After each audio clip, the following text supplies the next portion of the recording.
ईश्वर जी की जय हो। सत्साई भाइयों और बहनों, पुस्तक धरती ऊपर स्वर्ग, इसके ऊपर वीडियो बनाने की श्रृंखला जारी है।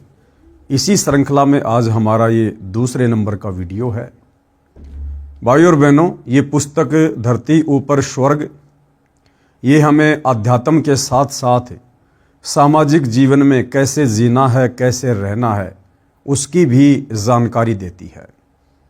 तो पिछले वीडियो में आप जी ने एक सामाजिक परंपरा का बिगड़ा हुआ रूप यानी शादी विवाह के अंदर दुनिया भर का खर्चा करना, दहेज लेना देना, बैंड बाजा डीजे बजाना, घोड़ी वगैरह करना, पंडित जी को बुलाना, दुनिया भर के पकवान बनवाना, दुनिया भर के लोगों को इकट्ठा करके बारात के रूप में लेकर जाना, गहने आभूषण वगैरह देना, कपड़े लत्ते वगैरह देना और दुनिया भर का दिखावा झूठी शान शौकत के लिए बड़े बड़े टेंट हाउस लगाना, लाखों रुपये के मैरिज गार्डन बुक करना, साथ में कार और मोटरसाइकिल वगैरह देना। तो ये समाज का एक बिगड़ा हुआ रूप है। और ये जो शादी विवाह होता है सामाजिक परंपराओं के अनुसार, जो वर्तमान में दुनिया भर के पाखंड उसके अंदर समावेश हो चुके हैं, तो ये भाइयों और बहनों आम व्यक्ति को दुखी करने वाला है, परेशान करने वाला है। और इस प्रकार के शादी विवाह शास्त्रोक्त नहीं है, यानी शास्त्र विधि को त्याग कर मनमाने आचरण के अंतर्गत आता है।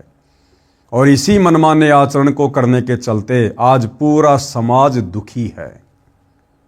साथ में पिछले वीडियो में हमने ये भी पढ़ा कि हम ब्रह्मा विष्णु महेश को अपने पूर्वज मानते हैं, भगवान मानते हैं।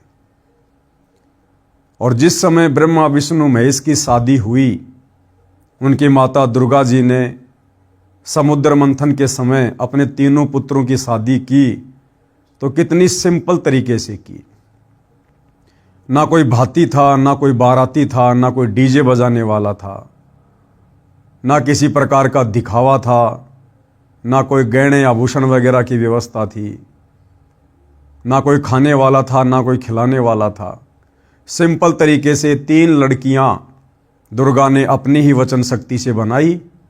बड़ी लड़की जिसका नाम सावित्री था ब्रह्मा जी को दे दी, उससे छोटी लड़की लक्ष्मी जो श्री विष्णु जी को दे दी, और सबसे छोटी उमा वो श्री शंकर जी को दे दी।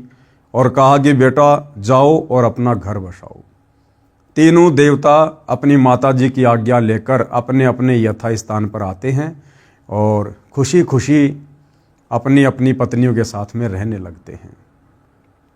तो भाइयों और बहनों, वो भी तो एक शादी थी, लेकिन हमने इस शादी विवाह वाले रूप को ही बिगाड़ दिया है।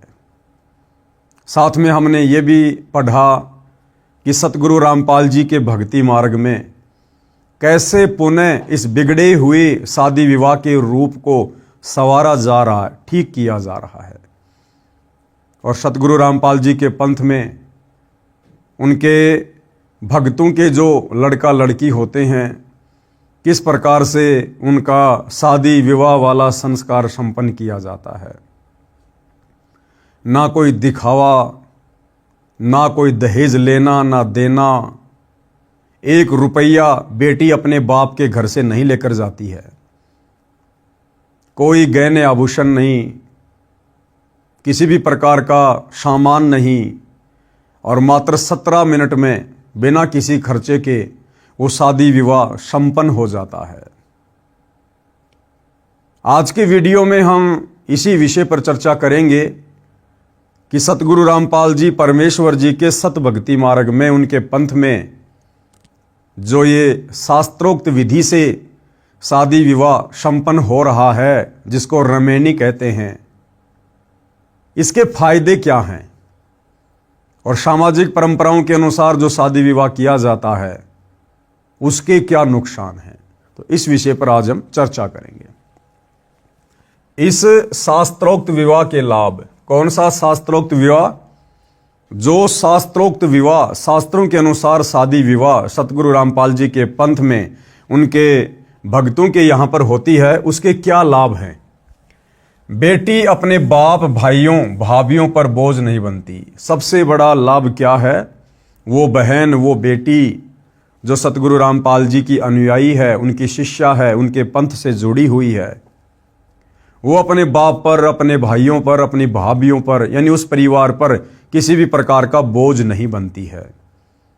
जैसे आम सामाजिक व्यवहार में शादी विवाह होते हैं, माता पिता टेंशन में आ जाते हैं, भाई बेचारा मेहनत को डबल कर देता है कि बहन की शादी में लाखों रुपये के गहने बनवाने हैं, लाखों रुपये के कपड़े अगले पिछलों को देने हैं, 400-500 व्यक्ति बारात में आएंगे, उनके भोजन की व्यवस्था करनी है, खाने सबने 2 रोटी है लेकिन 50 आइटम की व्यवस्था करनी है, गाड़ी घोड़ों की व्यवस्था करनी है, पंडित जी की व्यवस्था करनी है। 1 महीने पहले उस परिवार की चक्री बन जाती है और वो परिवार कई लाखों रुपया उस शास्त्र विरुद्ध शादी विवाह के ऊपर खर्च कर देता है। अर्थात वो बहन, वो बेटी जिसकी शादी हो रही है, वो अपने परिवार पर एक प्रकार से बोझ डाल देती है। लेकिन सतगुरु रामपाल जी के भक्ति मार्ग में ऐसा बिल्कुल भी नहीं है। उस बहन, उस बेटी के माता पिता का, उसके भाई का 1 रुपया भी खर्च नहीं होता है और सिंपल तरीके से मात्र 17 मिनट में शादी विवाह संपन्न हो जाता है।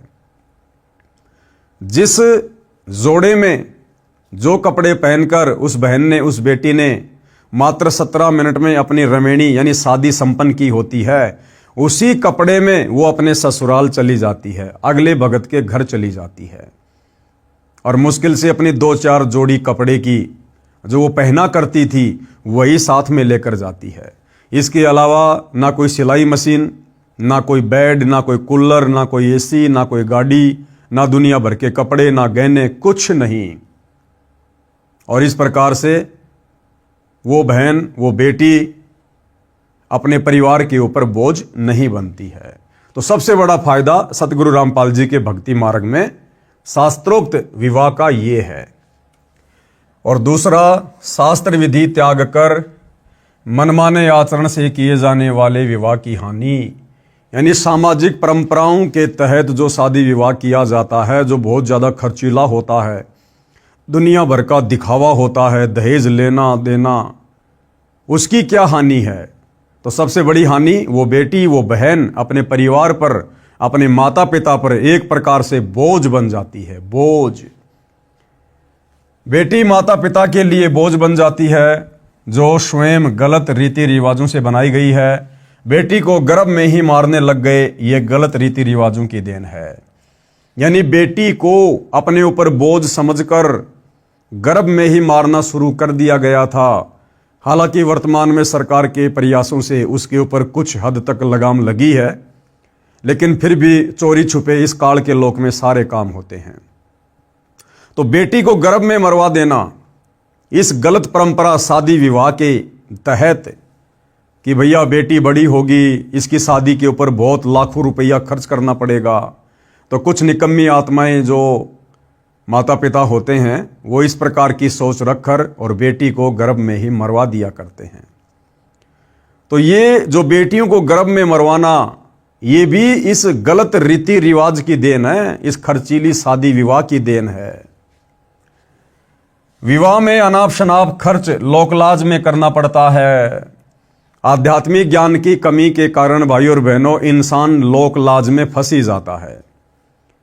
सतगुरु रामपाल जी परमात्मा कहते हैं कि यदि आपने भक्ति सफल करनी है, मोक्ष प्राप्त करना है इस पंथ में आने के बाद, तो गुरुदेव कहते हैं लोक लाज ना कीजिए, निर्भय हो रहिए, और जो मन चावे राम को तो दाशा तन धरिए। सतगुरु रामपाल जी से उपदेश लेने के बाद, उनके भगत बनने के बाद हमने सामाजिक परंपराओं में घिसना और पिसना नहीं है। हमने सामाजिक परंपराओं के अकॉर्डिंग नहीं चलना, जो परंपराएं भक्ति मार्ग में बाधक होती हैं।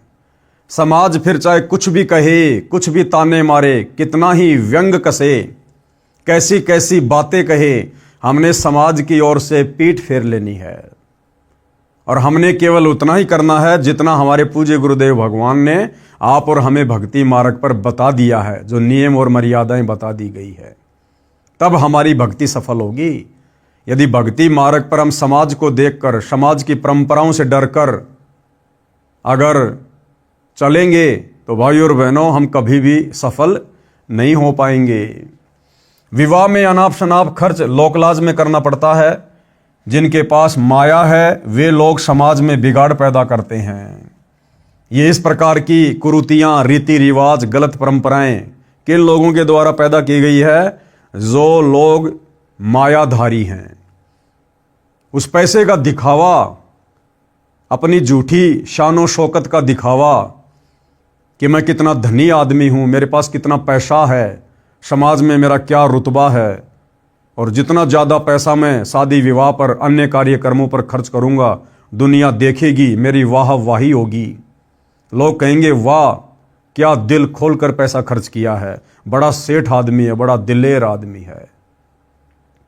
तो ये मायाधारी लोगों ने इन गलत परंपराओं को अपनी झूठी शानो शौकत के चक्कर में पैदा किया, और आज आम व्यक्ति बेचारा चक्की के दो पाटों के बीच में जिस प्रकार से गेहूं पिसता है, उस प्रकार से इन परंपराओं में पड़कर पिस रहा है।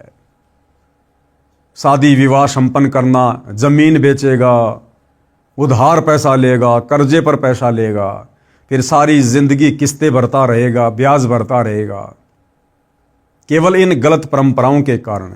तो आप और हमने यानी सतगुरु रामपाल जी के भक्तों ने इन तमाम प्रकार की गलत सामाजिक परंपराओं का बहिष्कार करना है।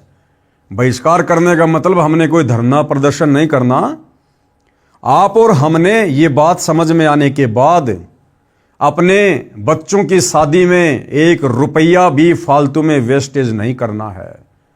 और हमारे रिश्तेदार, आड़ोस पड़ोस के लोग, गांव वाले जो इन गलत परंपराओं के तहत सामाजिक कार्यक्रम करते हैं, शादी विवाह करते हैं, बच्चों के जन्मदिन मनाते हैं, हमने उन पार्टियों में बिल्कुल भी शामिल नहीं होना है। बिल्कुल भी। जिन गलत परंपराओं को हम स्वयं नहीं कर रहे, उन गलत परंपराओं में हमने कहीं जाकर सहयोग भी नहीं देना, सहयोग भी नहीं करना। यदि हम व्यर्थ की शादी विवाह में जाते हैं, चाहे रिश्तेदारी में हो, चाहे अड़ोस पड़ोस में हो, हमारा वहां जाने मात्र से सहयोग माना जाता है। तो आप और हम सतगुरु रामपाल जी के भक्तों ने तो इन गलत परंपराओं में जाकर किसी भी प्रकार से कोई सहयोग नहीं करना है। करना तो बहुत दूर की बात है। बेटी के विवाह में दहेज रूप में सोफा सेट, कुर्सी, मेज, बर्तन, मोटरसाइकिल, महंगी महंगी कार देना, गाजे बाजे, डीजे बजवाना, नाचना, गंदे गंदे गाने चलाना, शराब आदि का सेवन करवाना, मोटी धनराशि दान में देना, जो व्यर्थ की बकवास है। अब ये तमाम प्रकार की जो ये कुरीतियां हैं भाई और बहनों, इनकी कोई आवश्यकता नहीं किसी भी प्रकार की। जब ब्रह्मा विष्णु महेश की शादी हुई, इनमें से एक भी गलत कुरीति वहां पर नहीं थी, एक भी कार्य इनमें से वहां पर नहीं हुआ। सिंपल तरीके से शादी हुई। तो आप और हमने भी अपने गुरुदेव के पद चिन्हों पर चलते हुए, उनके आदेश की पालना करते हुए, इन गलत परंपराओं में, कुरीतियों में किसी भी प्रकार का कोई भी सहयोग नहीं देना है। मोटी धनराशि दान में देना जो व्यर्थ की बकवास है। विवाह लड़का लड़की का होना है, जो उसमें नाचते गाते हैं, खुशी मनाते हैं, वे व्यर्थ के पापड़ बेलते हैं। उनको क्या मिलता है? अरे शादी लड़का लड़की की हो रही है और दुनिया भर के लोग जाकर शराब पीकर नाचते हैं, बकवाद करते हैं, भीड़ इकट्ठा कर रहे हैं। उनको क्या मिलेगा? अरे 2 टाइम की रोटी तो रोज अपने घर पर खाकर सोते हो। लेकिन ये मन की बकवाद है भाई और बहनों, मन की बकवाद। मन ने तो हमारे कर्म बिगड़वाने हैं, लेकिन अब पूज्य गुरुदेव भगवान की शरण में आने के बाद हमने मन को किसी भी प्रकार का मौका नहीं देना है, और समाज के बिगड़े हुए स्वरूप को हमने पुनः सुधारने में अपने गुरुदेव का सहयोग देना है। एक हास्यपद उदाहरण गुरुदेव भगवान यहां दे रहे हैं। एक व्यक्ति कर्मचारी किराए के मकान में रहता था। उसका एक दोस्त भी उसी शहर में अन्य कॉलोनी में किराए पर रहता था। उस मकान मालिक के लड़के का विवाह हुआ तो किराएदार का जीवन न्योता दिया। किराएदार के पूरे परिवार ने मिठाई का आनंद लिया।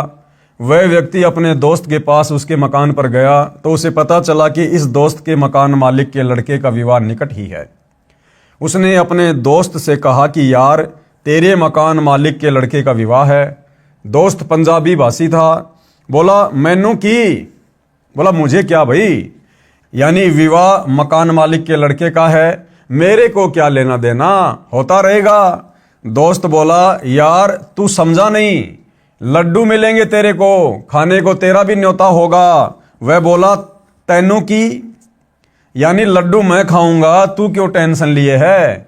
इसी प्रकार विवाह तो लड़के लड़की का होगा, यानी लड़के को पत्नी मिलेगी, घर बसेगा, और नाचने गाने डीजे पर कूदने वालों को क्या मिलेगा, और व्यर्थ में नोट वगैरह हवा में उड़ाने वालों को क्या मिलेगा, डीजे पर नाच नाच कर पसीना बहाने वालों को क्या मिलेगा। तो ये व्यर्थ की बकवाद है जो हमसे मन करवाता है।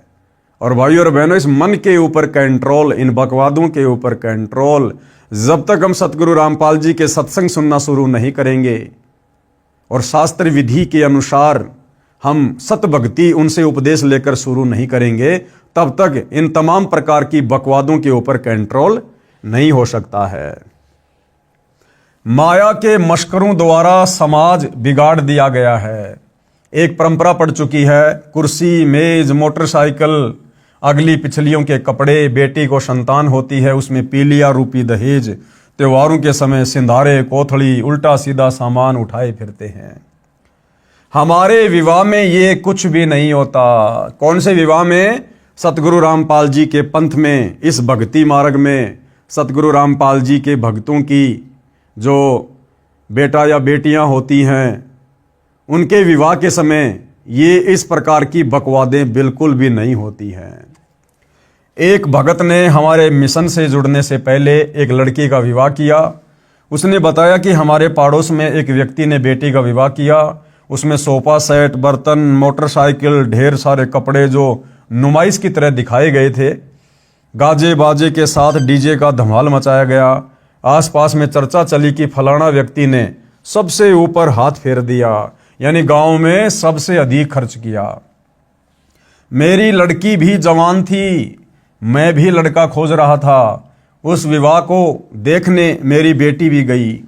उसने अपनी माता को बताया कि सुमन के डैडी ने कुर्सी, मेज, सोफा सेट, मोटरसाइकिल, बर्तन, इतने कपड़े आदि आदि दिए, सारा गांव सराहना कर रहा है। माँ, मेरे पापा के पास तो इतना कुछ करने को नहीं है, हम तो गरीब हैं। यूं कहकर बेटी रोने लगी, उठकर अलग कमरे में चली गई। अब भाइयों और बहनों, वो माता पिता क्या करेंगे? अब अपनी बेटी का दिल रखने के लिए जो बेटी उस शादी विवाह में गई, उसने सब कुछ देखा, आकर अपनी माँ को बताया। अब माता पिता की इतनी औकात नहीं जो उस व्यक्ति जैसी शादी कर दे, इतना धन नहीं, लेकिन बेटी के दिल को रखने के लिए उस माता पिता ने कहीं से कर्जा उठाना पड़ता है, जमीन बेचनी पड़ती है, गहने बेचने पड़ते हैं, और सारी जिंदगी वो पैसा चुकाते चुकाते बेचारा मर जाता है, लेकिन वो कर्जा नहीं चूकने में आता। कई देर रोई, मां ने समझाया कि बेटी, किसी की रीस थोड़ी की जाती है, कि बेटी किसी की देखा देखी थोड़ी की जाती है। जिसके पास जैसा धन है, जिसकी जैसी वित्तीय स्थिति है, वो वैसा अपना खर्च कर रहा है। हमने किसी से कोई कंपटीशन नहीं करना। बेटी की माता ने मेरे को बताया कि बेटी सुमन का विवाह देखकर आई थी, ऐसे ऐसे बोली और रोने लग गई। मेरी आंखें भर आई, सारी रात नींद नहीं आई। विचार किया कि बेटी की आत्मा नहीं दुखने दूंगा, कुछ तो करूंगा। लड़की का रिश्ता पक्का हो गया। मैंने अपना 1.25 एकड़ खेत बेचा। उन मायाधारी मशकरों के द्वारा जो बकवाद समाज में झूठी शानो शौकत के चक्कर में शुरू की गई है, वो खर्चीली शादियां, आम व्यक्ति बेचारा किस प्रकार से पिस रहा है। मैंने अपना 1.25 एकड़ खेत बेचा, लोक लाज का निर्वाह करते हुए सोफा सेट, कुर्सी, मेज, मोटरसाइकिल, ढेर सारे कपड़े लाया। बेटी खुश हुई, विदा कर दी।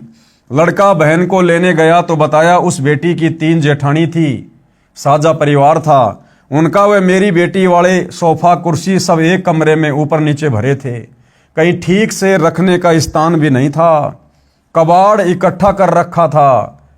नाम दीक्षा लेने के बाद 2 बेटियों का विवाह किया। अब उसने क्या बताया कि मैंने तो अपनी बेटी का दिल रखने के लिए जमीन बेचकर इतना सारा सब कुछ सामान दिया, लेकिन जब मेरा लड़का अपनी बहन के ससुराल गया तो उसने देखा पहले से उनके घर में इतना सामान भरा हुआ है कि हमने हमारी बेटी को जो सामान दिया था उस सामान को रखने की जगह भी नहीं थी। यानी व्यर्थ में उस व्यक्ति ने दहेज रूप में कबाड़ा इकट्ठा किया घर पे, कबाड़ा इकट्ठा, वो भी लोकलाज के चक्कर में कि अगर मैं अपने बेटे की शादी में दहेज नहीं लूंगा, सामान नहीं लूंगा तो मेरे रिश्तेदार क्या कहेंगे, मेरे गांव वाले क्या कहेंगे, गरीब घर से लड़की लाया है, इतनी भी औकात नहीं थी, थोड़ा बहुत सामान भी नहीं दे पाया अपनी बेटी को। इस चक्कर में उस व्यक्ति ने भी कबाड़ इकट्ठा कर लिया और इधर से बेटी के बाप ने लोकलाज में आकर यदि मैं अपनी बेटी को थोड़ा बहुत कुछ नहीं दूंगा इसकी आत्मा दुखी होगी, समाज के लोग क्या कहेंगे, गांव के लोग क्या कहेंगे, कि इससे अच्छा तो जमीन बेच देता, कहीं से उधार ले लेता, बेटी को थोड़ा बहुत तो सामान देता। तो भाइयों और बहनों, जब तक हमें आध्यात्मिक ज्ञान नहीं होगा हम इसी प्रकार चक्की के 2 पाटों के बीच में इस लोकलाज में पिसते रहेंगे। और जब उस व्यक्ति ने नाम उपदेश ले लिया सतगुरु रामपाल जी से, उसके बाद फिर उसने अपने अन्य बच्चों की शादियां की। वो किस प्रकार से की? नाम दीक्षा लेने के बाद 2 बेटियों का विवाह किया, 1 पैसा भी खर्च नहीं हुआ, दोनों बेटी सुखी हैं। यदि पहले यह ज्ञान होता तो क्यों जमीन बेचता? जिसके पास जमीन बेचने को नहीं है वह मनमाना आचरण करके किए जा रहे विवाह क्रम में किसी से ब्याज पर रुपया लेता है। यानी जिसके पास बेचने को जमीन नहीं है वो क्या करेगा? वो किसी साहूकार से ब्याज पर रुपया लेगा, फिर कर्जे के बोझ तले दबा रहता है, दिन का चैन रात की नींद समाप्त रहती है, इसी बोझ को ढोता ढोता मर जाता है, सारा जीवन नरक बना रहता है केवल इस गलत परंपरा के तहत। इसलिए हम सतगुरु रामपाल जी के भक्तों ने, चाहे हमारे आड़ोस में, चाहे पाड़ोस में, चाहे गांव में, चाहे रिश्तेदारी में, अगर गलत परंपराओं के तहत कोई भी कार्यक्रम हो रहा है, छोटे से छोटा, बड़े से बड़ा, आप और हमने उस कार्यक्रम में शामिल भी नहीं होना है। वो चाहे नाराज रहे चाहे खुश रहे, हमने उसकी नाराजगी को, उसकी खुशी को नहीं देखना, हमने अपने गुरुदेव भगवान के वचन को देखना है।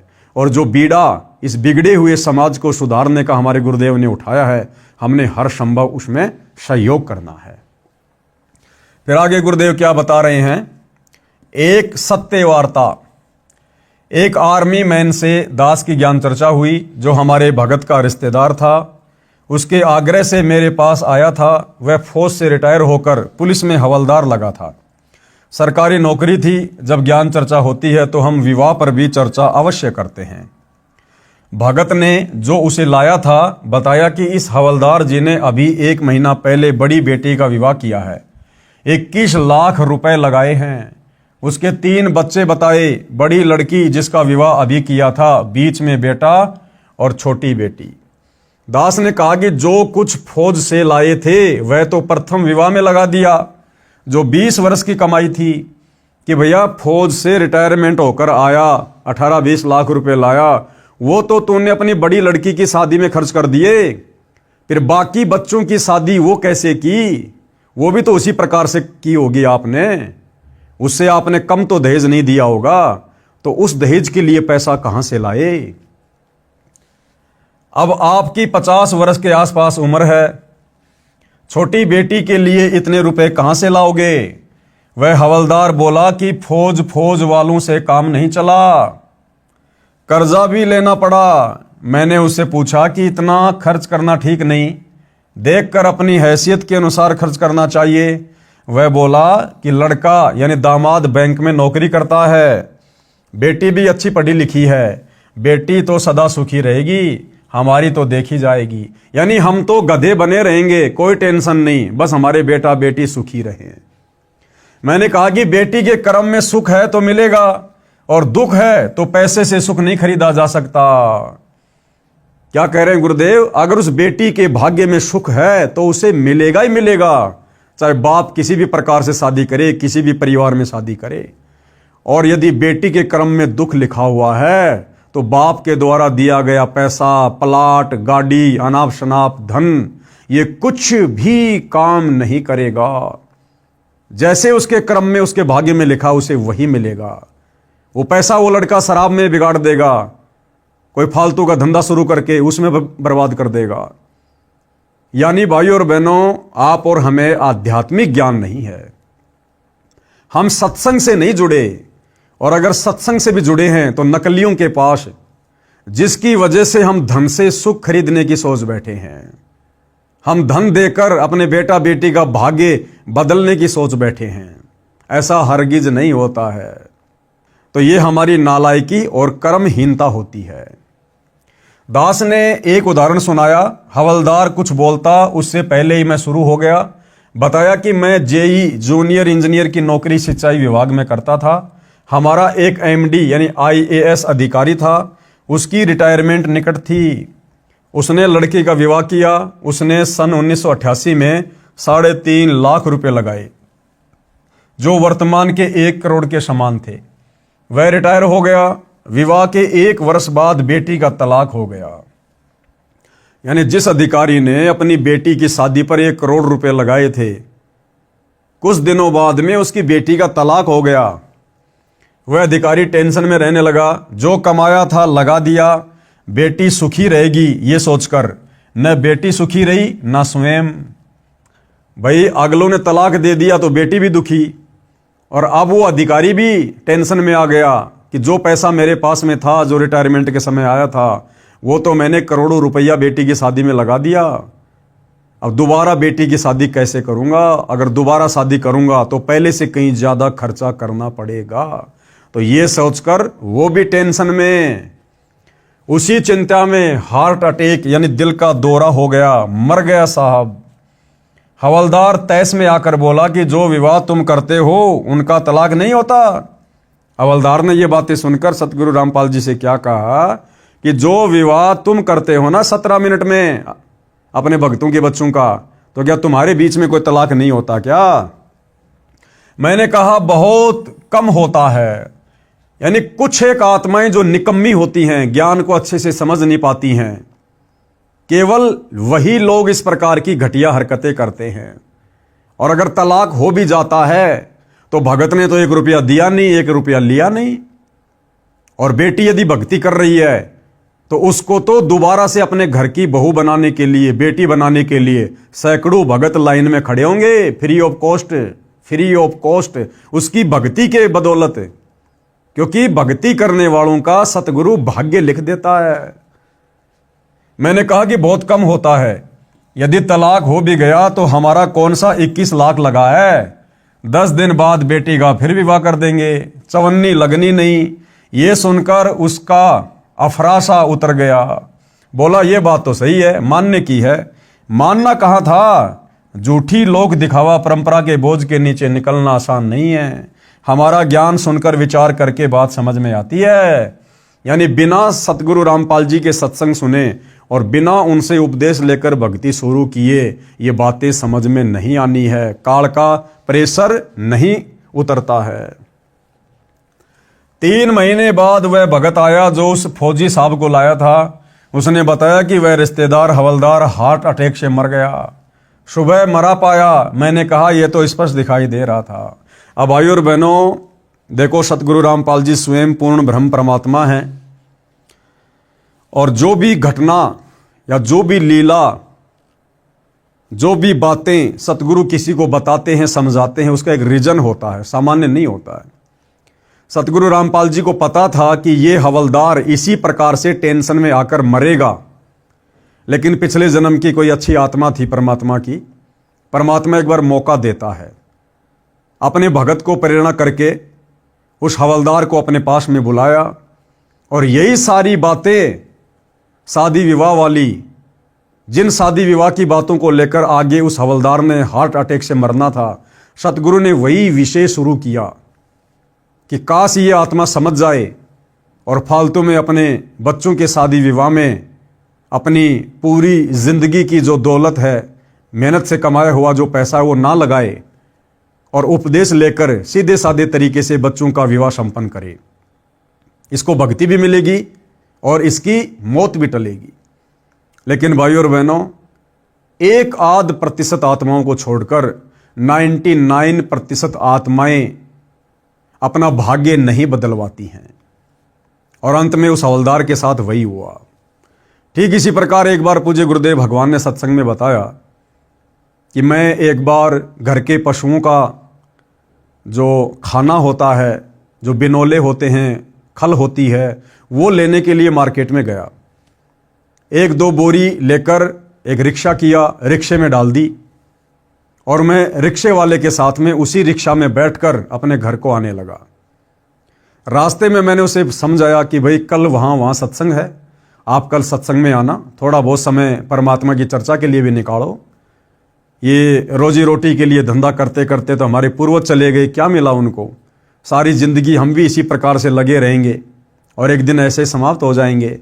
मनुष्य जन्म हमें भक्ति के लिए मिला है, परमात्मा की चर्चा के लिए मिला है। तो कल सत्संग है, आप जी सत्संग में ज़रूर आना। और गुरुदेव ने उसको एड्रेस भी दिया। लेकिन भाइयों और बहनों, उस व्यक्ति ने कहा कि महाराज जी, सत्संग में कुछ भी लेना देना नहीं है, ये तो फालतू की बकवादे हैं। जो लोग फ्री हैं, ठाले बैठे हैं ना, ये तो उन लोगों के काम है, कमाएंगे नहीं तो परिवार कैसे चलेगा। यानी उस रिक्शे वाले ने गुरुदेव की बातों का विरोध किया। फिर आगे गुरुदेव भगवान ने कहा कि भाई गाड़ी रोक दे, क्योंकि वहां से गुरुदेव ने अपना स्कूटर लेना था। तो गुरुदेव ने कहा कि आप जाओ, मैंने आपको एड्रेस दे दिया है, आप जाकर घर पर ये सामान उतार दो। गुरुदेव अपना स्कूटर लेकर दूसरे रास्ते निकल पड़े। अब क्या होता है भाइयों और बहनों, वो व्यक्ति जो रिक्शा में वो सामान लेकर जा रहा था, वो गलती से दूसरी गली में चला गया। वो गली सकड़ी थी और रिक्शा का एक पहिया, एक टायर उस नाली में नीचे उतर गया, जिसके चलते रिक्शा का बैलेंस बिगड़ गया और वो पलटी खा गई। पलटी खाते ही वो जो बोरी थी पशु के आहार की, वो उस रिक्शा वाले के पैर के ऊपर आ गिरी और गिरते ही पैर टूट गया। चिल्लाया, आसपास के लोगों ने देखा, उसको निकाला, कहा भाई कहाँ जा रहे थे, क्या हुआ? फिर उसने बताया कि ऐसे ऐसे जा रहा था, गलत रास्ते में आ गया। तो उन लोगों ने फिर गुरुदेव भगवान को सूचित किया। गुरुदेव भगवान आए, उसको लेकर गए, उसके पैर पर पलस्तर करवाया, उसके बाद उसको घर पर छोड़ दिया। विचार करने की बात है भाइयों और बहनों। गुरुदेव भगवान को पता था कि इस व्यक्ति के साथ में कुछ ही देर बाद में अनहोनी घटना घटेगी, जो इसके भाग्य में है, इसके संस्कार में है। लेकिन वो संस्कार गुरुदेव भगवान उसका टालना चाहते थे, काटना चाहते थे।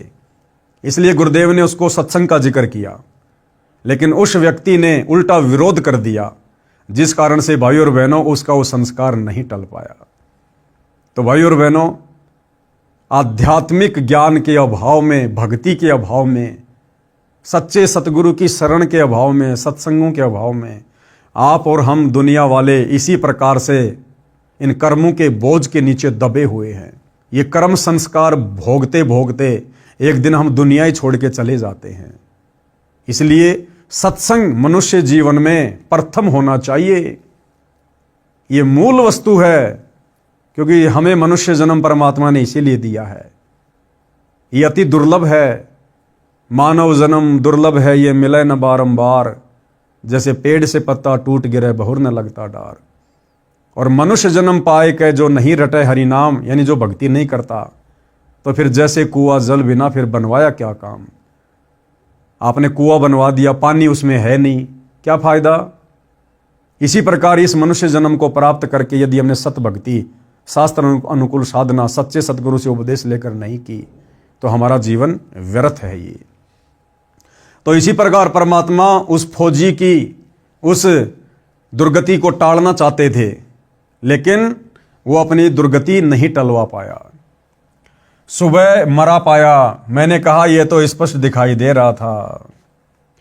अब भात रूपी परंपरा पर प्रकाश डालता हूं। अब क्या कह रहे हैं गुरुदेव कि शादी विवाह के बाद में फिर और सामाजिक बिगड़ी हुई परंपराएं दुनिया भर की, जिसमें एक है भात परंपरा। गांव में दास ने सुना था, बड़े बूढ़े मजाक मजाक में कहा करते कि छोरी यानी बेटी तो जावा भी संदे, यानी लड़की की तो संतान भी दुख देती है। जब भात आ जाता है उस समय इस बात को कहते सुना करते। हालांकि दिल खोलकर भात में रुपये खर्च करते थे, इस बात का ध्यान रखते थे कि लड़की को किसी की सुननी ना पड़े, इसलिए चोखा खर्च करते थे। अब भी करते हैं, परंतु वह पैसा व्यर्थ खर्च होता था। जो नगद देते वह तो काम आ जाता है, जो कपड़े आदि पर खर्च किए वह व्यर्थ है। यह भी देखा गया है कि 2 या 3 भाई हैं, वे पैसे इकट्ठे करके भात का जुगाड़ करते हैं। कुल मिलाकर भात को एक बोझ के रूप में माना जाता है। जिस बहन के भाई नहीं है उसके बच्चों का विवाह होता है, वह किसके घर भात न्योतने जाए। उस समय वह बेटी घर में छुप छुप कर रोती है। उसकी परेशानी देखकर हमने ये फैसला लिया है कि भात भी व्यर्थ में लाद रखा है, ये नहीं भरना है। बहन की मदद आपत्ति के समय डट कर करो।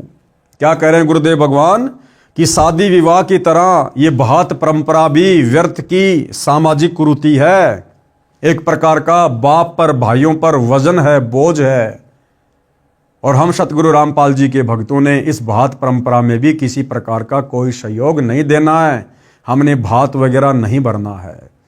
गुरुदेव भगवान कह रहे हैं यदि आपकी बहन को पैसे की जरूरत है तो आप उसको उधार देकर मदद कर सकते हैं, लेकिन इन परंपराओं के माध्यम से अपने पैसे का दिखावा मत करना, अन्यथा सतगुरु का वचन टूटेगा। और सतगुरु का वचन टूट गया तो जीवन हमारा बर्बाद है, क्योंकि जीवन केवल यही नहीं है, ये शरीर छूटने के बाद में फिर क्या होगा। सतगुरु का वचन तोड़कर भक्ति करने वालों का ये शरीर छूटने के बाद क्या होगा, फिर 184 योनियां भोगनी पड़ती हैं। तो गुरुदेव कह रहे हैं कि हमने इस प्रकार की परंपरा में किसी प्रकार का कोई सहयोग नहीं करना है। अब आगे क्या कह रहे हैं गुरुदेव, सुनते हैं कि उसके भाइयों ने 21,000 रुपये का भात भरा है, एक के भाइयों ने 51,000 रुपये का भात भरा है, किसी गरीब की बेटी के भाई 1100 रुपये भी नहीं दे पाते। उस बहन की नज़र झुकी रहती है, बेटी का निर्वाह अपने काम कमाई से होगा, भात या दहेज से सारे जीवन का काम नहीं चलेगा। आती जाती औरतें पता नहीं क्या क्या कहती हैं, वह बेटी अंदर ही अंदर बहुत दुखी रहती है। इसलिए इस परंपरा को विराम देना है, खत्म करना है हम लोगों ने। बेटी को सुखी करना है, बेटी किसी की मोहताज आश्रित ना रहे, उसको ज्ञान के आधार से मजबूत बनाया जाए, जैसा दास कर रहा है। लड़की आते ही भाभी का त्योड़ी पड़ जाती है, यानी दुनिया भर की गलत परंपराएं। लड़की जब अपने ससुराल से मायके आती है तो भाभी को टेंशन हो जाती है, माथे में तोड़ियां पड़ जाती हैं कि अब इसको 2-4 जोड़ी कपड़े देने पड़ेंगे, चलती को 150 रुपये देने पड़ेंगे, क्योंकि आप और हम लोगों ने परंपरा ही ऐसी बना दी जो कि व्यर्थ का बोझ है, भार है। तो हम सतगुरु रामपाल जी के भक्तों ने इस प्रकार की परंपराओं में किसी प्रकार का कोई सहयोग नहीं देना है।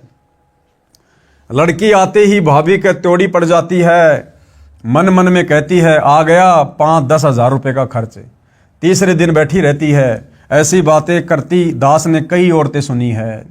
ये तो आम बात है भाइयों और बहनों, गांव में पहले इसी प्रकार से होता था, क्योंकि हर गांव में हर घर में ये गलत परंपरा अपने पैर पसार चुकी है। तो ये तो घर घर की कहानी है। जब छोटा था, अब हमारी बेटी बहन अपने माता पिता भाई भाभी से मिलने आती हैं तो सम्मान के साथ पूरे ठटोरे से आती हैं, अपनेपन के भाव से आती हैं। जैसे मेहमान आता है, 2 रोटी का खर्च रहता है, यदि माता पिता भाई भाभी पैसे या कपड़ा देना चाहें तो हाथ जोड़ लेती है। सतगुरु रामपाल जी के भक्ति मार्ग में जब ये बहन या बेटी अपने पीहर जाती है तो पीहर वालों को किसी प्रकार की कोई टेंशन नहीं होती है। उनको पता है कि ये सतगुरु रामपाल जी की भगत है, ये हमारे घर की रोटी के अलावा 1 रुपया भी नहीं लेगी। हराम समझती है, हराम। 1 जोड़ी कपड़ा भी माता पिता से नहीं लेगी, 1 रुपया भी अपने भाई या भाभी से नहीं लेगी। सामान लेना तो बहुत दूर की बात है, जैसी आई थी वैसी ही वापस 2-4 दिन बाद में चली जाती है। तो ना तो भाई भाभी को कोई टेंशन, ना माता पिता को कोई टेंशन, और वो बहन भी खुशी खुशी जाती है, खुशी खुशी आराम से आती है। कहती है हमने लिया मान लिया, यानी आप लोगों ने देने का जो मन कर लिया ना, बस समझो हमने ले लिया, बाकी लेते हम कुछ नहीं। हमारे गुरुजी का आदेश नहीं है। आपने पाल पोस कर इतनी बड़ी की, पढ़ाई लिखाई में कोई कसर नहीं छोड़ी। अब उन बहन बेटियों के आने का भाभी भी इंतजार करती है, फोन करके भी लाडों में उलावने देती है। इसी क्यों भूल गई, आ जाया कर, हम भी कुछ लागे हैं तेरे। इस बात से बेटी का सिर ऊंचा होता है तथा सम्मान बढ़ता है। बेटी अपने भाई भतीजों के प्रति विशेष लगाव रखती है, अपनी आत्मा मानती है। इस लेन देन के व्यर्थ के दिखावे ने पवित्र रिश्तों में विष घोल रखा है। इससे कुछ सहारा बेटी को नहीं मिलता, अपनी कमाई से पूरा पड़ता है, यानी निर्वाह चलता है। अब जो पैसा टका बहन बेटी को दिया जाता है शादी के समय या बाद में आती है जाती है उस समय, भाई और बहनों, उससे बहन बेटी का पूरा जीवन का खर्चा नहीं चल सकता। और वैसे भी वो बेटी बाप से ले लेके उसकी कर्जदार बनेगी। अगले जन्म में उसके घर की भैंस बनकर, गाय बनकर या खेत में बैल बनकर वो चुकाना पड़ेगा, उस दामाद ने भी और उस बेटी ने भी।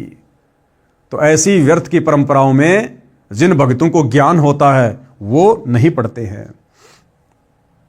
अपनी कमाई से पूरा पड़ता है, यानी निर्वाह चलता है। हम परमात्मा कबीर जी की शरण में हैं, हमारी बेटियां बेटे भी परमात्मा की शरण में हैं। भक्ति सेवा दान करते हैं, परमात्मा हर प्रकार से बरकत देता है। यदि किसी से ले लिया तो अगले जन्म में देना होगा। इसलिए हमारी बेटियां इस विश्वास पर डटी हैं, 1 रुपया भी नहीं लेती हैं। एक बेटी ने क्या बताया, क्या बता रहे हैं गुरुदेव? एक बेटी ने बताया, मैं जब नाम दीक्षा से पहले अपने घर जाती थी तो चलते समय भाई 100-200 रुपए देता था, मैं लेती थी। भाभी का स्वभाव अच्छा नहीं था, वह बाद में भाई के साथ झगड़ा किया करती थी। मेरी माताजी बताती थी, परंतु लालच नहीं छूटता था। पैसे लेती थी, सोचती थी कि जलती रहेगी जलने वाली। सब भाभी एक जैसी नहीं होती, कई तो अपनी नंदों को माँ से भी अधिक प्यार देती है, वे अच्छे खानदान की बेटी हैं। मेरी ननद आती थी, मेरा पति भी बहन को रुपये देता था, दुख तो मुझे भी होता था। कह देती थी कि हाथ बोझकर काम किया करो, इतना इतना रुपया दिया करें, घर भी तो देखना चाहिए। जब से नाम दीक्षा ली है, काल का जाल ठीक से समझ लिया, अब इस नरक को नहीं ढोएंगे, यानी व्यर्थ का लेना देना बिल्कुल भी नहीं करेंगे। ना अपनी ननद को देंगे और ना पीहर से आते समय किसी से, यानी अपनी भाभी से कोई 1 रुपया लेंगे। नाम दीक्षा के बाद जब मैं अपनी माँ के घर गई और चलने लगी तो भाई 500 रुपए का नोट देने लगा। मैंने हाथ भी नहीं किया। पहले भाई नोट निकालता था, तुरंत लेकर छुपा लेती, कहीं भाभी ना देख ले, भाई के जी ने शाका करे। जब मैंने कहा भाई ना, बहुत ले लिया, अब नहीं लेना है, भाई ने सोचा पैसा कम मानकर बहन नाराज हो गई। भाई की आंखों में आंसू आ गए, बोला बहन तेरा भाई गरीब है, इसलिए थोड़े रुपए दे रहा है, ले ले, कभी भगवान करेगा तो अपनी बहन को घने घने दूंगा। मैंने कहा भाई मैंने नाम दीक्षा ली है गुरुजी सतगुरु रामपाल जी से, उनके ज्ञान को समझा है। उनकी शर्तें हैं कि कोई बहन अपने भाई या माता पिता से शादी के बाद रुपए कपड़े नहीं लेगी। परमात्मा पर भरोसा करो। एक बहन ने सत्संग में बताया कि मैं घर गई तो चलते समय मेरी माँ ने 5000 रुपए मेरी जेब में डाले और बता दिया इतने रुपए हैं। मैं लालच में आ गई, ले आई। तीसरे दिन भैंस का बच्चा काटड़ा मर गया, यानी सतगुरु की मर्यादा टूट गई। और मर्यादा टूटी तो तुरंत काल का अटैक हो गया और माता से जो 5000 रुपए लेकर आई थी उससे डबल नुकसान घर में हो गया। भैंस 12 किलो दूध देती थी, 1,22,000 रुपए की लाए थे, दूध देना बंद कर दिया, उसको 50,000 रुपए में बेचना पड़ा। मेरे दिमाग में तुरंत गलती याद आ गई। अपनी गलती बताकर गुरुजी के आदेश से नाम शुद्ध करवाया। उसके बाद मायके के रुपये कपड़ा लेना विष के समान समझ लिया और घनी हानि हो गई। भाई का नुकसान किया, चोरी का भाव बना और भाव खराब हुआ। उस बहन की बात मुझे खटक रही थी, इसलिए अपने भाई से 1 भी रुपया नहीं लिया। कुछ दिन बाद भाई मेरे घर आया, फिर 1000 रुपये देने लगा। मैंने रुपए नहीं लिए, समझाया भी, परंतु उसके मन में यही बैठा था कि मैं गरीब हूं, बहन को खुश नहीं कर सका। मैं अपने भाई को लेकर सत्संग में गई, वहां ज्ञान सुना, अन्य भाई बहनों से आप बीती सुनी। तब भाई का मन हल्का हुआ कि बहन नाराज नहीं है, धीरे धीरे भाई तथा भाभी ने भी नाम दीक्षा ले ली। अब वह घर स्वर्ग बन गया है। भाभी जी बहुत अच्छे स्वभाव की है, परंतु टोटे ने दुखी कर रखी थी। ऊपर से हमारा खर्च उसे विचलित कर देता था। अब आंखें बिछाए भाभी बैठी रहती है, कब ननद आएगी, भगवान की बात बताएगी। ऐसे वह पवित्र नाता विष से अमृत बन गया, धरती ऊपर स्वर्ग का एहसास होने लगा है। यानी इस प्रकार से भाइयों और बहनों, हम इन परंपराओं को त्याग कर, जो कि समाज में खर्चीली हैं, आध्यात्मिक यानी भक्ति मार्ग में बाधक हैं, हमने इनसे पीछे हटना है। प्रश्न करते हैं कुछ भाई कि ढोल बाजे बजवाना व घुड़चढ़ी करना तो पुराना रिवाज है। यानी शादी विवाह में ढोल बाजे बजाना, घोड़ी के ऊपर चढ़ना, ये तो पुरानी परंपरा है, इसमें क्या फर्क पड़ता है। अब उसका स्थान डीजे ने ले लिया, जमाना बदल गया है, नाचना गाना तो आम बात हो गई, आप मना क्यों करते हो। कुछ रुपए चलते समय बहन बेटी को देना उसका सम्मान है। तो गुरुदेव भगवान ने उस नादान व्यक्ति की शंका का किस प्रकार से समाधान किया। इसका उत्तर यह है, प्रथम तो यह शास्त्रों के विपरीत है। यानी हमें मनुष्य जन्म भक्ति करके यहां से मोक्ष करवाने के लिए मिला है, और मोक्ष मार्ग में यदि हम इन परंपराओं में उलझे रहेंगे, लेन देन में उलझे रहेंगे, तो ये शास्त्रों के विपरीत हो जाता है। और शास्त्र विधि को त्याग कर मनमानाचरण करने वालों का कभी भी मोक्ष नहीं होता। प्रथम तो यह शास्त्रों के विपरीत है। विवाह घुड़चढ़ी से या डीजे से नहीं होता, लड़के लड़की का होता है। गली में नाचना कूदना, बाप बेटी, माँ चाची ताई बुआ भाई चाचे ताऊ सब बेशरम होकर नाचते हैं। ये कौन सी सभ्यता है। ये नहीं करना है। ये कंजरों वैश्यों का काम होता था। जो कंजर होते थे इस प्रकार से नाचना गाना करके मांग मांग के खाया करते थे। और वेश्याएं जो चंद पैसों के लिए अपनी इज्जत को बेचकर इस प्रकार के कार्य किया करती थी, मुजरा किया करती थी, पैसे वालों को खुश किया करती थी। तो गुरुदेव कहते हैं ये इस प्रकार से नाचना गाना सरेआम विवाह में, शादियों में, अन्य इन कार्यक्रमों में, परमात्मा कहते ये तो कंजरों का और वैश्यों का काम होता था, जो आज घर घर में गांव गांव में शुरू हो गया है। ये कंजरों वैश्यों का काम होता था। अब सामान्य समाज भी इसी गंदगी में धंस गया है। इस लोक में न जाने कब क्या घटना घट जाए। इसलिए हम परमात्मा से डरकर सब बकवास छोड़कर परमात्मा के संविधान में चलते हुए अपनी सब क्रिया करते हैं। यानी हम सतगुरु रामपाल जी के भगत, ये ज्ञान होने के बाद, भगवान से डरकर उनके संविधान का विधान का ज्ञान होने के बाद अपनी भक्ति को सफल करने के लिए तमाम प्रकार की बकवादों से पीछे हटकर और सीधे साधे तरीके से गुरु वचन में रहते हुए चलते हैं। सुनो एक दुखद घटना। क्या कह रहे हैं गुरुदेव भगवान कि तुम्हें एक घटना सुनाता हूं। एक दिन समाचार पत्रों में छपा कि एक बारात जा रही थी। जिस कार में दूल्हा बैठा था वह दुर्घटनाग्रस्त हो गई। दूल्हा तथा दूल्हे का जीजा जो उसी कार में बैठा था घटना स्थल पर ही दम तोड़ गए। पहले दिन सारा परिवार गली में नाच रहा था, डीजे बजाया जा रहा था। वे सब फोटो भी समाचार पत्र में छपे थे। दुर्घटना के बाद उसी घर में रोने धोने की हाहाकार मची थी। अब बताओ भाई और बहनों, आध्यात्मिक ज्ञानहीनता, ना समझी, सत्संग का भाव। पहले दिन सब नाच रहे थे, गा रहे थे, डीजे पर शराब पी रहे थे, खुशी मना रहे थे। अगले दिन लड़का शादी के लिए चला जिस गाड़ी में दूल्हा था। और दूल्हे की गाड़ी में तो उसके खास रिश्तेदार यार दोस्त ही होते हैं, उसका जीजा भी था। और वो गाड़ी दुर्घटनाग्रस्त हो गई, एक्सीडेंट हो गई। दूल्हा भी मर गया, जीजा भी मर गया, 2-4 और मर गए। अब भाई और बहनों, जिस घर में एक दिन पहले डीजे पर नाचा जा रहा था, खुशी मनाई जा रही थी, अब उस परिवार में हाहाकार मच गया, मातम मनाया जा रहा है। सिर के बाल उखाड़ उखाड़ कर परिवार वाले रो रहे हैं। क्यों? आध्यात्मिक ज्ञानहीनता के कारण। शास्त्र विधि को त्याग कर मनमाने तरीके से सामाजिक संस्कार करने के चलते। इसलिए भाई और बहनों, हमने इन बकवादों में बिल्कुल भी पैर नहीं फंसाना है। दुर्घटना के बाद उसी घर में रोने धोने की हाहाकार मची थी। माता बहन सिर के बाल फाड़ फाड़ कर रो रही थी। पिता भाई चाची ताई सब रो रहे थे, टक्कर मार रहे थे। अब बज गया डीजे।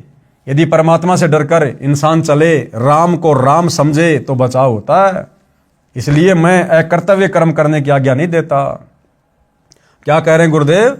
इसलिए मैं अपने भक्तों को अकर्तव्य कर्म करने की आज्ञा नहीं देता। अकर्तव्य कर्म क्या?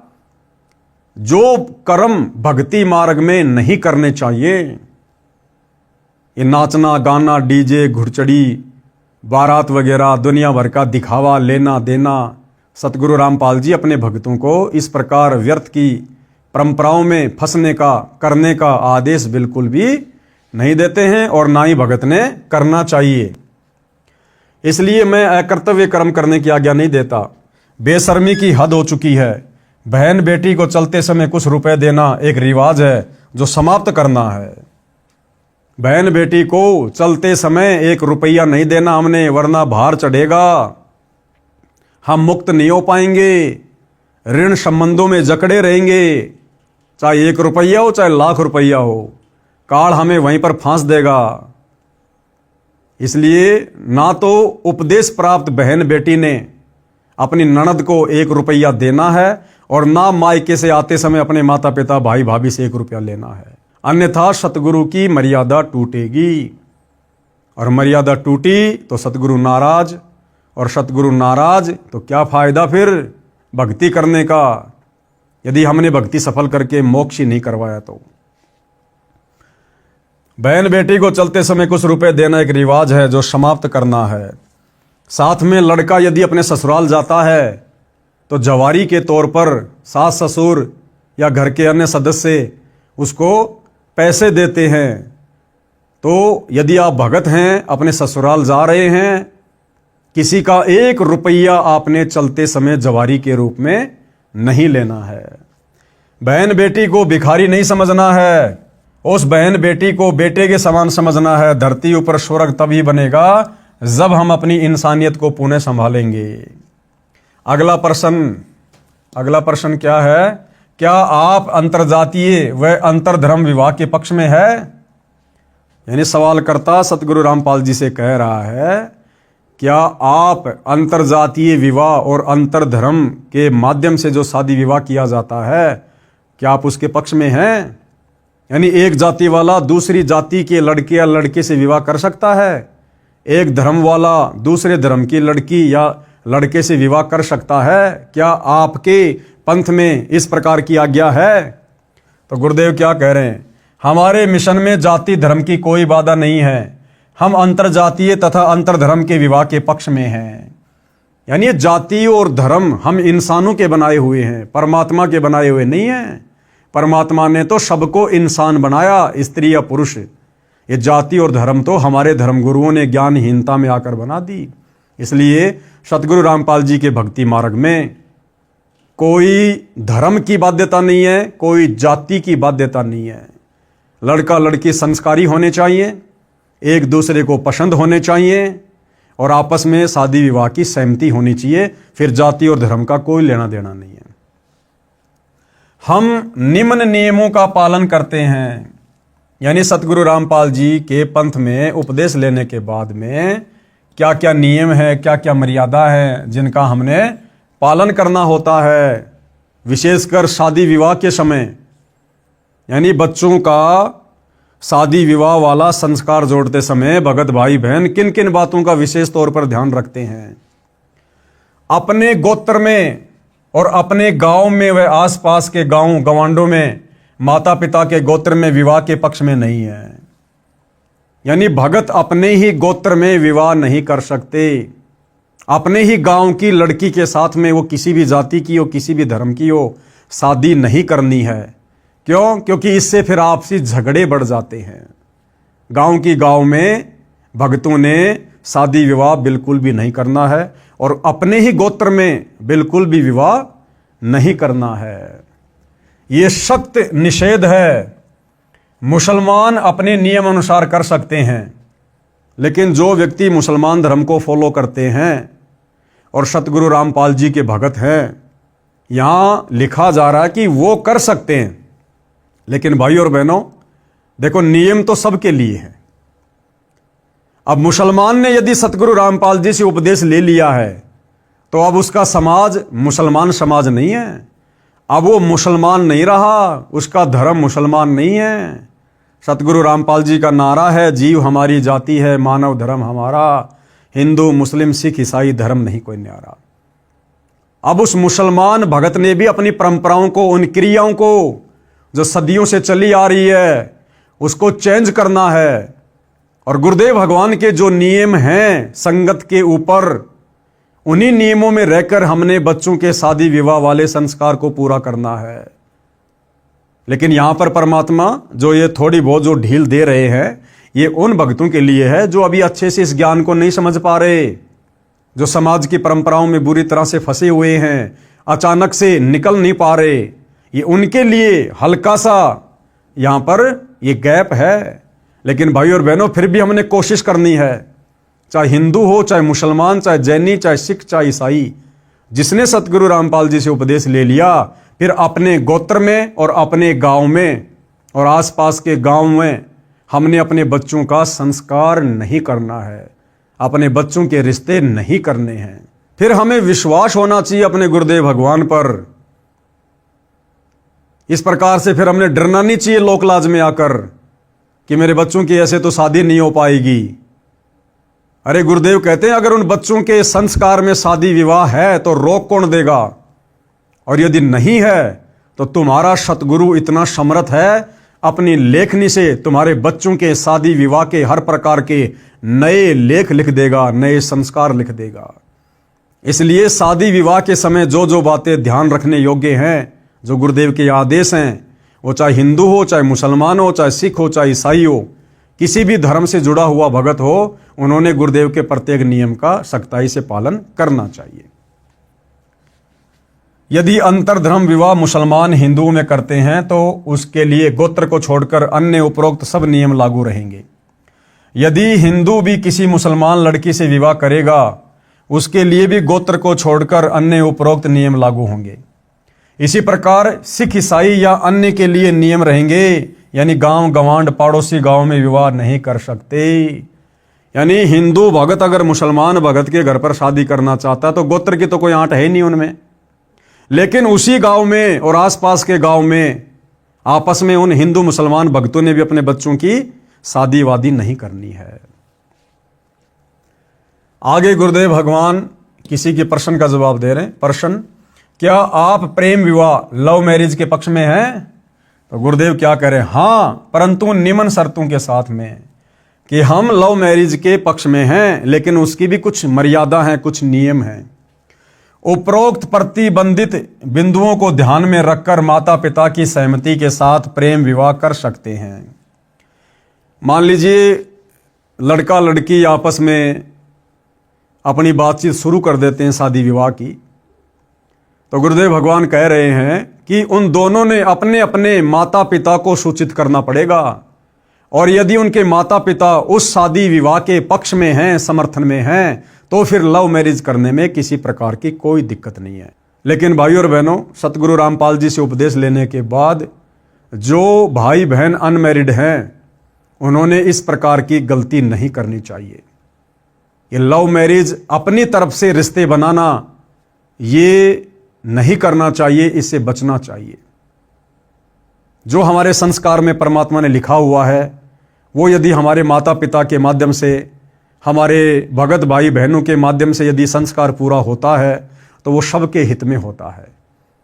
इसलिए सतगुरु रामपाल जी के पंथ से जुड़े युवा लड़कों ने, युवा लड़कियों ने इस बात का विशेष तौर पर ध्यान रखना चाहिए। अपनी मर्जी से उन्होंने इस प्रकार से रिश्ते नहीं जोड़ने चाहिए। ये भी एक प्रकार से मर्यादा खंडित करने में आता है, मर्यादा खंडित करने में। आगे सवाल किया है, आप सब त्योहार मनाने से रोकते हो, त्योहार तो खुशी का प्रतीक माना जाता है, इसमें क्या दोष है? तो गुरुदेव भगवान क्या जवाब दे रहे हैं? त्योहार का अर्थ है किसी विशेष दिन को जो अपने धर्म की गरिमा से जुड़ा होता है, उस दिन कुछ अलग से खाना पीना करना, उस घटना की चर्चा करना जिस उपलक्ष्य में त्योहार मनाया जाता है। सब त्योहार किसी धार्मिक कथा से संबंध रखते हैं। उदाहरण के लिए दीपावली यानी दिवाली का त्योहार, इस दिन की गरिमा है कि इस दिन भगवान श्री रामचंद्र जी अपनी पत्नी सीता के साथ 14 वर्ष का वनवास काटकर रावण को मारकर सीता को उसकी कैद से छुटवाकर अयोध्या लौटे थे। उस खुशी में दिवाली का त्योहार मनाया जाता है। घर में कई कई दीपक जलाए जाते हैं। प्रारंभ में गाय या भैंस के घी के दीपक जलाए जाते थे, फिर सरसों के तेल के दीपक लगाए जाने लगे, फिर मोमबत्ती ने स्थान ले लिया, अब बिजली के छोटे छोटे बल्ब दीपक के स्थान पर लगाए जाते हैं। एक दिन ये सब कर दिया, फिर न सीता याद आती है न श्री राम। क्या आपको याद है? क्या कह रहे हैं गुरुदेव भगवान, क्या आपको याद है जो तुम दीपावली मना रहे हो और जिस धार्मिक कथा यानी त्रेता युग में रामचंद्र जी से संबंधित जो कथा है उसके आधार से जो तुम दिवाली मना रहे हो, क्या तुम्हें और भी कुछ बातों का पता है? सीता जी को 2 साल के बाद एक धोबी के व्यंग के कारण घर से निकाल दिया गया था। उस समय वह गर्भवती थी। ऋषि वाल्मीकि के आश्रम में आजीवन कष्ट सहा। 2 पुत्र साथ में थे, एक का नाम लव, दूसरे का नाम कुश, जो ऋषि के आशीर्वाद से कुशा से बना था। कुशा यानी दूब, घास का तिनका, जो ऋषि वाल्मीकि जी ने अपनी वचन शक्ति से बनाया था। कुछ था, विचार किया जाए, जिसकी पत्नी को निकाल दिया गया हो, बच्चों का वह पत्नी का पता नहीं कैसे कष्ट का जीवन जी रहे होंगे। क्या वह व्यक्ति चाहे राजा भी क्यों ना हो सुखी रहेगा? शौपन में भी सुखी नहीं रह सकता। शर्म के मारे बोलता नहीं है। राजा रामचंद्र जी ने अश्वमेध यज्ञ करना था, परंपरावश घोड़ा छोड़ा गया। उस पर लिखा था कि जिसको अयोध्या के राजा रामचंद्र की पराधीनता स्वीकार नहीं है वह घोड़ा पकड़ ले और युद्ध के लिए तैयार रहे। उस समय लव तथा कुश जवान थे। दोनों ने ऋषि वाल्मीकि से धनुर्विद्या सीखी थी। जब उन्होंने घोड़े के गले में लटक रही चिट्ठी पैम्पलेट पढ़ी, घोड़ा पकड़ लिया और धनुष श्री रामचंद्र जी की ओर तान दिया। युद्ध शुरू हुआ। श्री रामचंद्र जी उन बालकों को पराजित नहीं कर सके, उल्टा बालक श्री रामचंद्र जी की जान लेने वाले थे। सीता जी की दृष्टि पड़ी, दौड़कर बच्चों के पास गई, बताया ये तुम्हारे पिता हैं। रामचंद्र जी ने भी सीता को पहचान लिया। उसको गले लगाने के लिए निकट गए तो सीता ने पीठ फेर ली और धरती में समा गई। श्री रामचंद्र जी सीता जी के वियोग में दुखी तो पहले से ही था, परंतु आशा थी कि कभी मिल पाएगी। जब आशा टूट गई तो श्री रामचंद्र जी का धैर्य जवाब दे गया। वहां से लौटा और अयोध्या के साथ बह रही सरयू दरिया में जल समाधि ले ली, अर्थात डूब कर मर गया। इसी कथा के आधार से वर्तमान में हिंदू समाज दीपावली का त्योहार मना रहा है। लेकिन गुरुदेव कह रहे हैं कि नादानों, क्या तुम्हें उसके बाद की कथा भी याद है? तुम्हारे श्री रामचंद्र और सीता के ऊपर किस प्रकार से दुखों के पहाड़ टूटे, और जिस समय सीता जी को 2 वर्ष के बाद अयोध्या से निकाल दिया गया था, उसके बाद तो अयोध्या वासियों ने भी उस त्योहार को मनाना बंद कर दिया था। दुख में और हम नादान आध्यात्मिक ज्ञान के अभाव में, इन कथाओं की असली जानकारी के अभाव में अब तक ये ढोंग कर रहे हैं, पाखंड कर रहे हैं, दिखावा कर रहे हैं। क्या ये उचित है? बिल्कुल भी उचित नहीं है। इसलिए दुनिया छोड़े ना छोड़े, लेकिन जिनको अब वास्तविकता का ज्ञान होता जा रहा है, सतगुरु रामपाल जी से उपदेश लेने के बाद, सत्संग सुनने के बाद, आप और हम भगत भाई बहनों ने किसी भी प्रकार के त्योहार में जो किसी न किसी धार्मिक कथा से जुड़ा हुआ है, जिसको मनाने का वर्तमान में कोई औचित्य नहीं है, आप और हमने बिल्कुल भी साक्य में पाव नहीं देना। हमने बिल्कुल भी इन परंपराओं का निर्वाह नहीं करना है। उल्टा हमने समाज को समझाना है। रिश्तेदारी में जाएं तो हम उनको समझाएं, मानते तो ठीक है, लेकिन हमने किसी प्रकार का कोई भी सहयोग नहीं करना है। आगे किसी ने सवाल किया, आप आलोचना कर रहे हो, आपके पास क्या प्रमाण है कि श्री रामचंद्र जी सीता के वियोग में दुखी रहा करते थे? तो गुरुदेव भगवान क्या जवाब दे रहे हैं? उत्तर, रामायण ग्रंथ में प्रमाण है। प्रतिवर्ष रामलीला करते समय दिखाया जाता है कि जब सीता जी को रावण राक्षस अपहरण करके ले गया तो श्री रामचंद्र जी डकरा डकरा कर रोते थे, हाय सीता, हाय सीता। पेड़ों से लिपटकर, पशुओं से लिपटकर पूछते थे कि तुमने मेरी जान को देखा क्या, मेरी सीता को देखा क्या? आप बताओ, क्या रामचंद्र जी सीता को मजबूरी में निकालकर मनी मन में नहीं रोए होंगे कि जो श्री रामचंद्र जी जब रावण सीता का अपहरण करके ले गया, उसके वियोग में किस प्रकार से बच्चों की तरह बिलक बिलक कर रो रहा था। दुख में पेड़ों से लिपटकर, पशुओं से लिपटकर पूछ रहा था, क्या तुमने मेरी सीता को देखा? क्या वही श्री रामचंद्र जब उन्होंने एक धोबी के व्यंग कसने से लोकलाज में आकर अपनी गर्भवती पत्नी सीता को अयोध्या से जंगल में निकाल दिया, क्या वो श्री रामचंद्र अपनी पत्नी के वियोग में मन ही मन में रोया नहीं होगा, दुखी नहीं हुआ होगा? और आज तुम खुशी मना रहे हो, उस दिन लड्डू जलेबी बर्फियां खा रहे हो, दुनिया भर की आतिशबाजी करके, पटाखे फोड़ के पोल्यूशन फैला रहे हो। क्या तुम्हारे से कभी भी श्री रामचंद्र जी प्रसन्न होंगे? कभी नहीं हो सकते। क्या रामचंद्र जी दयाहीन थे या फिर पत्थर दिल हो गए थे? क्या उनके मन में कल्पना नहीं होती होगी कि अकेली गर्भवती औरत कैसे जी रही होगी? यदि इतनी भी दया न हो तो वह इंसान भी अच्छा नहीं होता। इसलिए इससे सिद्ध है कि श्री रामचंद्र जी महाकष्ट में जीवन जीते थे। अयोध्यावासी दीप जलाकर, मिठाई आदि खाकर उस दिन श्री रामचंद्र जी की छाती फूका करते। यानी अयोध्या वासियों ने भी 2 साल के बाद में अपने भगवान श्री रामचंद्र जी को, अपने राजा रामचंद्र जी को इतना दुखी देखकर उन्होंने भी उसके बाद कभी वो दीपावली नहीं मनाई, उस दिन को उन्होंने नहीं मनाया। और आप और हम उस व्यर्थ की परंपरा को, कुरीति को, जिसका वर्तमान समय में कोई औचित्य नहीं है, हम वर्तमान तक वो सांप वाली लकीर पीट रहे हैं। अर्थात सतगुरु रामपाल जी के भक्तों ने ये होली, दिवाली, किसी भी प्रकार का त्योहार जो किसी न किसी धार्मिक कथा से जुड़ा हुआ है, जिसका वर्तमान में मनाने का कोई औचित्य नहीं बनता, आप और हमने मनाना तो दूर, सहयोग भी नहीं करना है। विचार करो, जिस रामचंद्र जी व सीता जी के आने की खुशी में दीपावली का त्योहार मनाना शुरू किया, जब सीता अयोध्या से चली गई, श्री रामचंद्र जी ने आत्महत्या सीता के वियोग में की, यानी जल समाधि ले ली। अब क्यों मना रहे हो खुशी? क्या श्री रामचंद्र जी व सीता जी के दुखों से आप दुखी नहीं हो? हम उन दोनों के वनवास व रावण के साथ हुए युद्ध में कष्ट तथा दोनों के अयोध्या आने की खुशी प्लस दोनों को आजीवन दुखी रहने के इतिहास को ध्यान में रखकर सारा वर्ष उनको याद रखते हैं। उस दृष्टिकोण से दीपावली का त्योहार किसी विशेष दिन नहीं मनाते। संतों के घर सदा दिवाली होती है। यानी जो व्यक्ति मनुष्य जन्म प्राप्त करके पूर्ण संत से उपदेश लेकर भक्ति शुरू कर देता है, उसके घर में तो रोजाना ही दीपावली बनती है, रोजाना दीपावली। सतगुरु रामपाल जी के उपदेशी भक्तों के घरों में प्रति वर्ष 24 घंटे अखंड दीपक जलता है, देसी घी का। तुम्हारी तरह पोल्यूशन नहीं फैलाते, आतिशबाजी नहीं करते, पटाखे नहीं जलाते। संतों के घरों में तो प्रति वर्ष ही दीपावली मनती है, यानी खुशी का माहौल रहता है। अब सतगुरु रामपाल जी कह रहे कि हमारे पंथ में ये दीपावली वगैरह किस प्रकार से मनाई जाती है। यानी भाई और बहनों, आप और हमें शिक्षा दी जा रही है कि कहीं हम अपनी मर्यादा ना तोड़ दें, लोकलाज में आकर, दुनिया की देखा देखी भेड़ चाल में आकर। हम भगत हैं, हमारे आचार विचार, हमारी क्रिया जगत वाले लोगों से भिन्न है, अलग हैं। हमने जगत वाले लोगों को देखकर अध्यात्म पर नहीं चलना। अपने गुरुदेव के वचन को देखकर, उनके सत्संग सुनकर, मर्यादाओं को बचाकर हमने फूक फूक के कदम आगे बढ़ाना है।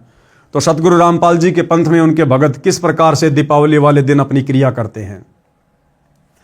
प्रतिदिन देसी घी की ज्योति सुबह शाम जलाते हैं, जो एक समय 3-4 घंटे जलती है। एक वर्ष में 365 दिन है, तो एक वर्ष में 730 दीपक हमने जलाए, जो दिन में 7-8 घंटे जले, जिससे हवन का काम किया।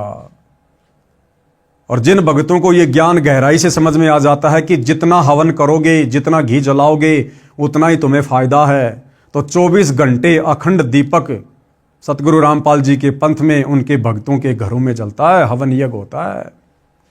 यानी गुरुदेव भगवान कहना चाहते हैं कि नालायकों, तुम तो खाली दीपावली के दिन 10-12 दीपक जलाकर, और वो भी तेल के, चाइनीज लाइट वाले, जिनका केवल नुकसान ही नुकसान है, फायदा कुछ नहीं है। सोचते हो हम खुशी मना रहे हैं, लेकिन असली खुशी, असली दीपावली प्रतिदिन सतगुरु रामपाल जी के भक्तों के घरों में मनाई जाती है। एक गांव या शहर में हमारे अनुयायियों के 50-60 परिवार हैं, तो वहां सुबह शाम प्रत्येक घर में देसी घी की ज्योति जलती है। हवन होता है जो वातावरण को शुद्ध करता है। शराब, हुक्का, बीड़ी आदि का सेवन नहीं करते, इससे प्रदूषण से बचाव रहता है। हवन के समय वेद मंत्र भी बोले जाते हैं।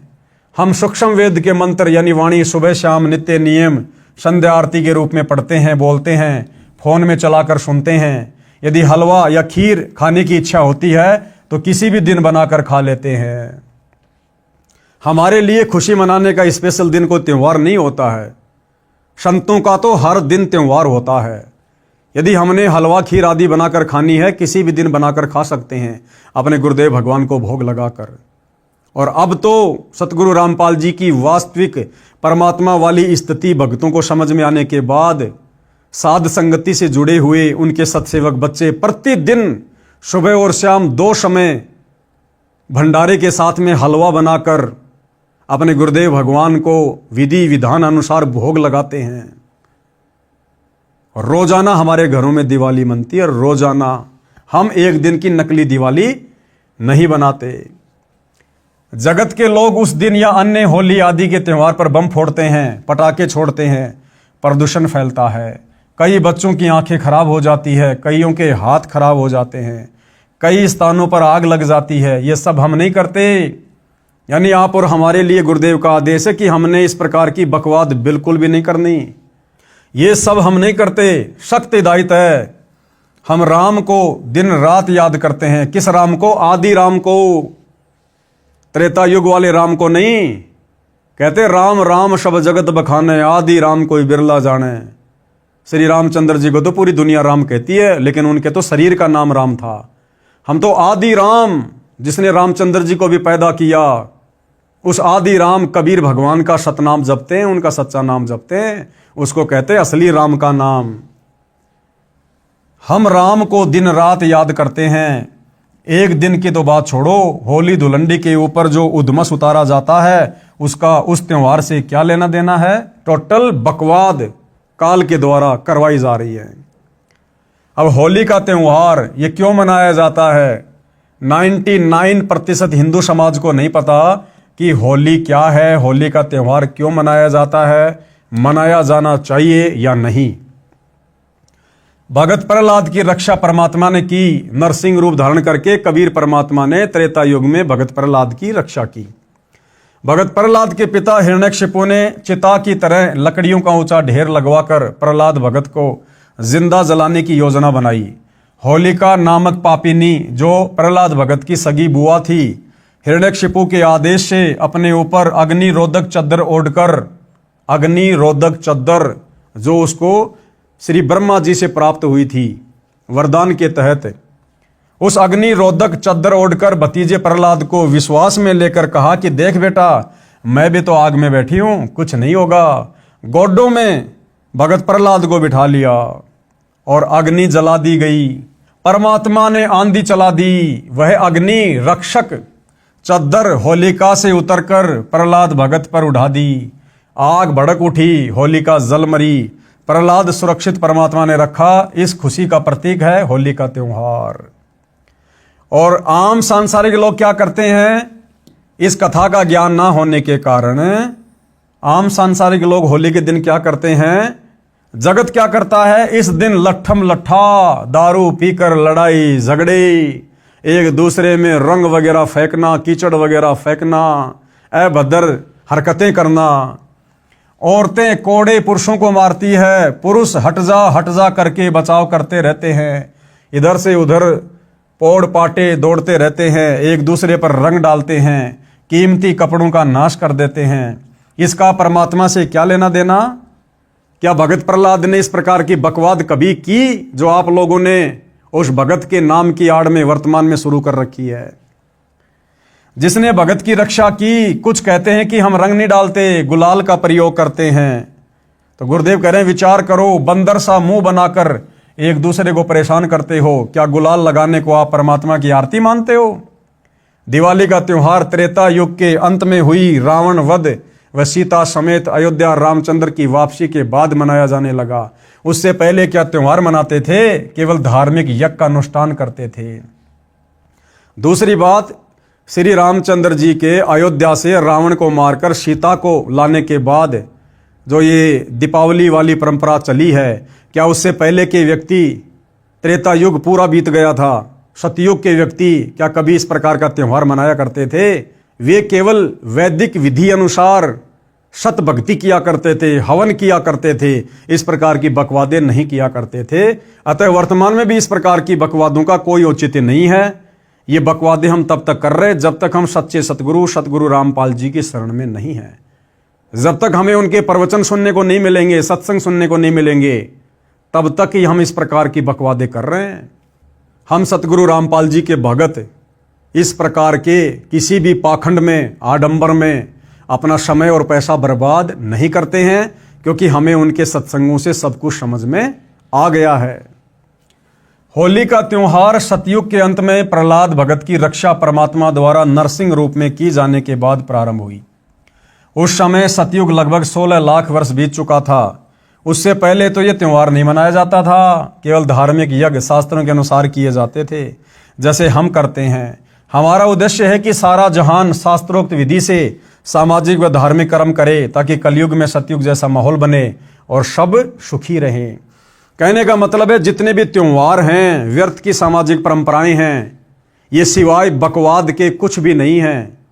और यदि हम लोग भगत होने के बावजूद इस प्रकार की बकवादें करते हैं तो हमारी मर्यादा टूटेगी, सतगुरु का वचन टूटेगा और हम कभी भी भक्ति मार्ग पर सफलता प्राप्त नहीं कर सकते। इसलिए जब तक आम सामाजिक लोगों को जागरूकता नहीं है, इस बात की जानकारी नहीं है, वो तो इस प्रकार की बकवादें कर सकते हैं, लेकिन भक्तों ने भक्ति लेने के बाद, उपदेश लेने के बाद इस प्रकार की बकवादों से कोसों दूर रहना है। अब गुरुदेव क्या कह रहे हैं कि हम क्या करते हैं? हम क्या करते हैं? हम प्रतिदिन परमात्मा का शुक्र कई कई बार करते हैं। तीनों समय की आरती के समय परमात्मा का धन्यवाद करते हैं, उनका शुक्र मनाते हैं कि हे परमेश्वर, आपने हमें कैसे इन तमाम प्रकार की बकवादों से बाहर निकालकर शत भक्ति प्रदान कर दी। अन्यथा हम भी आज इन्हीं बकवादों में उलझे रहते, अपने मनुष्य जीवन को बर्बाद करते रहते। एक दिन ड्रामा नहीं करते, शास्त्रों अनुसार धर्म कर्म करते हैं और धर्म यज्ञ करते हैं। अजब गजब बात। कौन सी अजब गजब बात है? एक भगत बना, उसने बताया कि हम चाचा ताऊ के 11 भाई बहन हैं, सब शादीशुदा हैं, हमें 11 वर्ष हो चुके हैं, कोई त्योहार नहीं मनाया। कारण वर्ष में एक मौत इतनी निकट हो जाती है कि त्योहार नहीं मना पाते। यानी जब भी कोई त्योहार आता है, उस भगत ने कहा कि उससे पहले हमारी निकटतम रिश्तेदारी में जो खासम खास होते हैं, उनमें किसी न किसी की मृत्यु हो जाती थी, जिस कारण से 11 वर्ष हो गए हमने अभी तक कोई त्योहार नहीं मनाया। विचार करें, जिनके मृत्यु हो जाती है वे रोते हैं, गांव के लोग मस्ती मनाते रहते हैं, फिर उनकी बारी आती है, वे मुंह लटका कर रोते रहते हैं, अन्य त्योहार का ड्रामा कर रहे होते हैं। और हम क्या करते हैं? यानी सतगुरु रामपाल जी के भगत अब क्या करते हैं? ज्ञान होने के बाद किसी की आत्मा ना दुखे, इसलिए हम व्यर्थ दिखावा नहीं करते, दिन रात राम को याद करते हैं, यानी परमात्मा की भक्ति करते हैं। हम धार्मिक अनुष्ठानों को त्योहार रूप में मनाते हैं, वहाँ कोई गाना बजाना नहीं करते, केवल सत्संग करके, पाठ करके परमात्मा का गुणगान करते हैं, धर्म यज्ञ करते हैं। उस समय हलवा, खीर, लड्डू, जलेबी आदि बनाते खाते हैं, ऐसे त्योहार मनाते हैं। तो सतगुरु रामपाल जी के भक्ति मार्ग में उनके भक्तों के द्वारा किस प्रकार से त्योहार मनाए जाते हैं, क्या उसकी विधि है, क्या उसकी प्रोसीजर है, ये सारी बातें आज आपको इस वीडियो के माध्यम से सुनने और जानने को मिली। तो भाइयों और बहनों, इसी प्रकार से हम ये जानकारियां प्राप्त करते रहेंगे। यदि जानकारियां होंगी तो हम मर्यादा तोड़ने से बचे रहेंगे, मर्यादा टूटने से बचेंगी तो हमारी भक्ति सफल होगी, और भक्ति सफल होगी, हमारे गुरुदेव भगवान प्रसन्न होंगे, और गुरुदेव भगवान प्रसन्न तो हमारा सतलोक का टिकट पक्का। इस गंदे लोक से, जन्म मरण से, लक 84 योनियों की कष्ट से छुटकारा पक्का। तो आप और हमने धीरे धीरे इस भक्ति मार्ग पर अपने गुरुदेव भगवान के प्रत्येक वचन को दृढ़ता के साथ फॉलो करते हुए आगे बढ़ना है। हमने दुनिया को नहीं देखना है, संसार क्या कर रहा है, क्या संसार की मर्यादा है, हमने उस तरफ बिल्कुल भी ध्यान नहीं देना है। जितना गुरुदेव भगवान ने बता दिया, समझा दिया, आदेश दे दिया, हमने उस आदेश में रहकर अपनी भक्ति को सफल करना है। तो भाइयों और बहनों, आज की वीडियो में गुरुदेव के आशीर्वाद से केवल इतना ही। कल फिर परमात्मा की सेवा में हाजिर होंगे। तब तक गुरुदेव भगवान हम सबको आज्ञा दे, आशीर्वाद दे, सद्बुद्धि दे। बंदी छोड़ सतगुरु रामपाल जी भगवान की जय हो।